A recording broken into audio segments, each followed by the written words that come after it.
GS Hindi classes में मैं घनश्याम पारिक आप सभी का स्वागत करता हूं। अभी व्याख्याता की परीक्षा है संस्कृत डिपार्टमेंट की, वैकेंसीज बहुत कम है, तो सबके दिमाग में ये असमंजस है कि मैं परीक्षा देने जाऊं या नहीं जाऊं।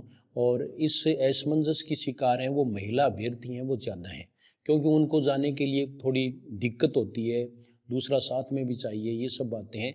तो ये वीडियो मैंने विशेष रूप से उनके लिए बनाया है, लेकिन सभी के लिए उपयोगी होगा। मेरी नज़र में परीक्षा क्यों देनी चाहिए या क्यों नहीं देनी चाहिए, इसके मैंने ये जो सूत्र बनाए हैं, ये देखिए आप 8 हैं वो प्लस कर रहे हैं और ये माइनस, यानी हम +2 हैं देने में, इसलिए परीक्षा देनी चाहिए, ये तो एक ही बात है। फिर आप देख रहे हैं सबको एक ही रोग क्या कहेंगे लोग, तो इसके लिए तो आप एक जो गाना है वो भी सुन सकते हैं, जैसे वो इस प्रकार से है। कुछ तो लोग कहेंगे, लोगों का काम है कहना, कुछ भी हो अंजाम चाहे, मुझको परीक्षा है देना। कुछ तो लोग कहेंगे, लोगों का काम है कहना। तो उनकी तो आप बात ही छोड़िए। फिर ये देखिए अपन पॉइंट पर आते हैं, और ये देखो आप ये बातें देखिए, परीक्षा न देने के कारण, ये मैंने रेड जोन में रखा है, वैकेंसीज बहुत कम है।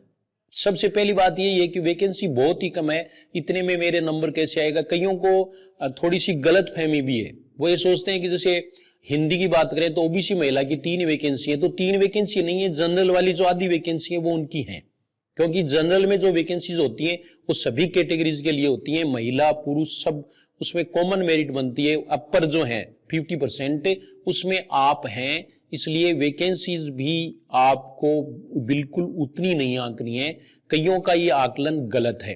तो इसके कारण अगर आप परीक्षा नहीं दे रहे हैं तो आप गलती कर रहे हैं, क्योंकि वैकेंसीज है उसकी अगर हम बात करें तो ये देखिए आप कि बहुत कम वैकेंसी में भी सिलेक्शन हो सकता है।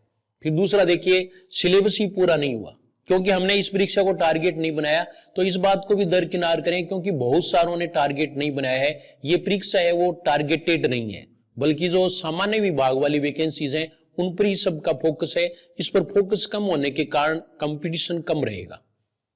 फिर तीसरी बात देखिए, सब्जेक्ट की तैयारी तो ठीक है, लेकिन फर्स्ट पेपर की तैयारी नहीं है तो क्या फायदा, क्योंकि उसमें 40% नहीं आएंगे तो 40% आ सकते हैं।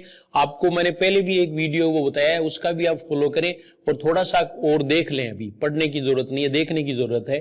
तो ये भी आपका कोई ज्यादा अच्छा तर्क है वो नहीं है, हो सकता है कि पेपर सेट हो जाए और आपका काम बन जाए।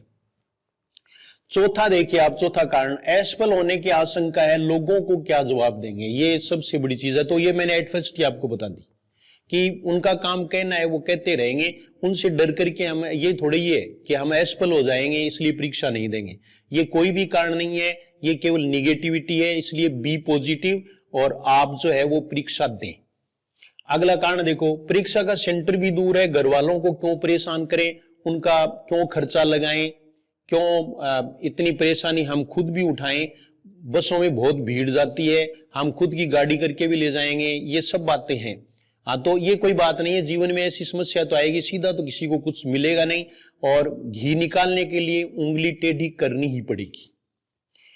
कम से कम 2-3 दिन खराब होंगे, खर्चा भी लगेगा। खराब होने का मतलब पढ़ाई खराब होगी, तो हम पढ़ क्यों रहे हैं, परीक्षा देने के लिए, नौकरी लगने के लिए। इसलिए ये परीक्षा ये जो है ना वो आपका टाइम खराब नहीं होगा, बल्कि ये बहुत अच्छा आपका आगे की परीक्षा है, उसके लिए आपको बहुत फायदेमंद आपका ये दिन, आपके ये दिन रहेंगे।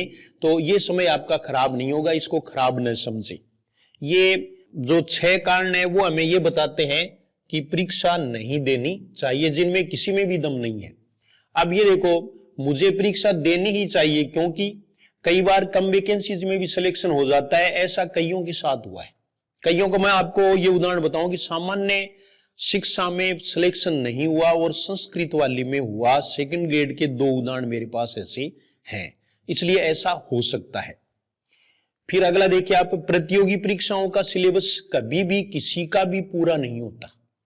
ये देखिए आप ये चाहे ना कि कंपटीशन एग्जाम है उसका मैं एकदम से पूरा सिलेबस कर लूं, तो आप ठीक राह पर भी नहीं है, क्योंकि वो सिलेक्टेड ही होता है और वो कभी भी पूरा नहीं होता। ये कोई एकेडमिक एग्जाम नहीं है, इसमें कोई पार्ट नहीं दिए हुए हैं कि ये इतना पार्ट है और आप कर ले, तो ऐसा कुछ नहीं है। तो किसी का भी पूरा नहीं होता, ये आपकी बात नहीं है, ये सबके साथ ऐसा ही है।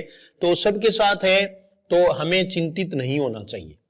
रिजल्ट की चिंता न करें, सबको हर बार सफलता नहीं मिलती, यानी हर बार हर को सफलता नहीं मिलती है, तो रिजल्ट की चिंता आपको नहीं करनी है। पहले ही हमारे दिमाग में ये रहता है कि भाई हम तो असफल हो जाएंगे, फिर क्या जवाब देंगे लोगों को, और है तो आपको इसकी बिल्कुल भी चिंता नहीं करनी है, केवल परीक्षा देनी है।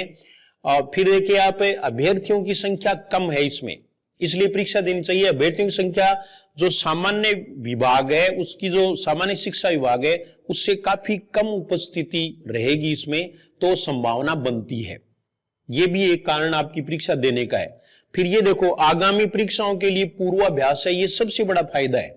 यानी आपको एक डेमो एग्जाम के रूप में भी आप इसको ले सकते हैं और उसके अनुसार आप देख सकते हैं, अपनी कमजोरियां खुद पहचान सकते हैं, खुद अपने माइनस पॉइंट हैं, यानी कहां हम पिछड़े हैं और कहां हमें कौन कौन सी ऐसी बातें हैं जो हमें सफल होने से रोकती हैं, उसका हमें इससे पता चलेगा। तो ये एक प्रकार से पूर्वाभ्यास है। स्वयं मूल्यांकन का सुनहरा अवसर है, आपका मूल्यांकन भी हो जाएगा कि मैं कितने पानी में हूं, यानी मेरे कितने प्रश्न सही हो रहे हैं और मुझे वास्तव में और कौन सा जो पोर्शन है जिस पर अधिक बल देना चाहिए। जैसे मेरे जो है ना, कौन से पोर्शन में प्रश्न अधिक गलत हुए, किसमें कम हुए, तो वो आप इसमें अच्छी तरह से जज कर सकते हैं, क्योंकि दूसरा आपके बारे में उतना जज नहीं कर सकता जितना आप खुद कर सकते हैं। यदि पेपर ठीक हुआ तो उत्साह बढ़ेगा और अधिक मेहनत करने की प्रेरणा मिलेगी। मान लीजिए आप पेपर देने गए और आपको प्रश्न आ रहे हैं, चाहे सिलेक्शन मत हो, फिर भी आपको मान लीजिए कुछ प्रश्न या बहुत सारे प्रश्न आ रहे हैं, तो आपका आत्मविश्वास बढ़ेगा, कॉन्फिडेंस बढ़ेगा और एक नई प्रेरणा आपको मिलेगी कि मेरा सिलेक्शन है वो जरूर हो सकता है, मुझे और तैयारी करनी चाहिए। ये देखिए आप, 8वां कारण, हो सकता है परीक्षा वाला दिन हमारा हो, अगर ऐसा हुआ तो हमें कोई नहीं रोक सकता। देखो कोई कोई दिन होता है, पेपर सेट होता है, तो हो सकता है कि ये दिन हमारा हो। कई बार बहुत अच्छी तैयारी करते हैं लेकिन फिर भी अनहोनी हो जाती है और हमारा सिलेक्शन नहीं हो पाता, तो हो सकता है कि ये दिन आपकी सफलता के लिए आपका इंतजार कर रहा हो, इसलिए भी परीक्षा है वो जरूर देनी चाहिए। यानी परीक्षा देने का जो सबसे बड़ा फायदा है वो ये है कि आगे की राह खुलेगी और आपकी आंखें भी खुलेंगी, इसलिए भी परीक्षा देना है वो जरूरी है। और फिर एक दूसरी बात और है कि असफलता का सारा ठेका हमने ही ले रखा है क्या? हम सफल क्यों नहीं होंगे? हम सफल होंगे, लेकिन सफल वही होगा जो धैर्य के साथ परीक्षा देगा। अगर हम मान लीजिए और परीक्षा देने ही नहीं जाते हैं तो सारी संभावनाएं वहीं खत्म हो जाती हैं और एक गलत आदत भी पड़ती है। इसलिए प्लस में 8 है, माइनस में 6 है, तो +2। अगर आपकी तैयारी कम भी है तो भी आपके पास +2 का ये मैंने सूत्र है वो आपको बताया है।